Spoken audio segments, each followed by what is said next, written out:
तंत्र शास्त्र के अनुसार जो व्यक्ति पंच तत्वों पर मास्टरी कर लेता है उसको ग्रह नक्षत्र प्रभावित नहीं करते। बचपन से सुनते आ रहे होंगे कि पंच तत्वों से सारा संसार बनता है, पंच तत्वों में ही विलीन हो जाता है। योग और तंत्र की भाषा में प्रयोजन सिद्धि के लिए ही ज्ञान का उपयोग है। प्रयोजन यानी जो आपने सोचा है, जो आपका टारगेट है, उसकी प्राप्ति में जो ज्ञान सहायक नहीं है वो ज्ञान निरर्थक है, वो व्यर्थ है। तो आप वास्तुशास्त्र को एक योग पथ कह सकते हैं। पूरा हिंदुइज्म जो है वो उसके 6 दर्शन हैं, 3 फिलॉसफीज, 3 स्कूल ऑफ थॉट्स वैदिक परंपरा से है, 3 यौगिक परंपरा से है। तो वैदिक और यौगिक परंपरा क्या है? यौगिक परंपरा है जहां सारी की सारी सोच ये कहती है कि जो करना चाहते हो, जो पाना चाहते हो, वो चाहत वास्तव में एक योग घटित करवाने की प्रक्रिया है। उससे जुड़ जाना वो योग है।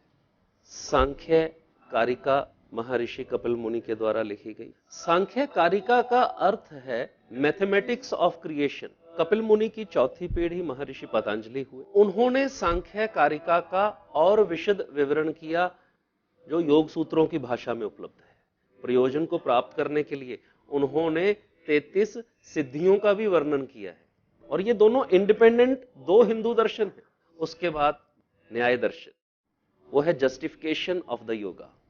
तो ये 3 जो स्कूल ऑफ थॉट है, एक विंग है, एक वर्टिकल है, और जो वैशेषिक वेदांत वेद ये जो दर्शन की शाखा है ये एक शाखा है।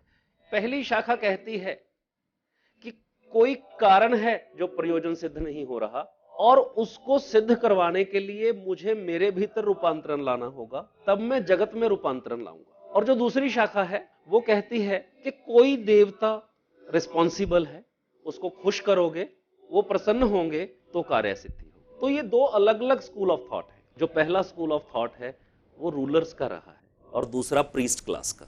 तो रूलर ने क्या कहा कि तलवार की धार से ही रूल करना संभव है और मैं अगर इसमें दक्ष होऊंगा तो मैं रूल करूंगा, नहीं तो मैं कट जाऊंगा। उन्होंने क्या कहा कि नहीं, ये देवताओं को प्रसन्न करेंगे तो चीजें घटित होंगी। इंद्र रुष्ट हैं तो बारिश नहीं हो रही, उसके लिए हवन किया जाए। योग परंपरा में उन्होंने क्या कहा?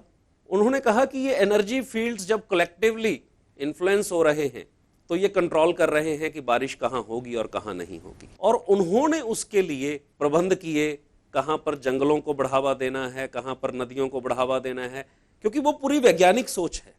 उस सारे पक्ष का जो मूल गणित है वो पंचतत्व, वो 5 एलिमेंट्स हैं।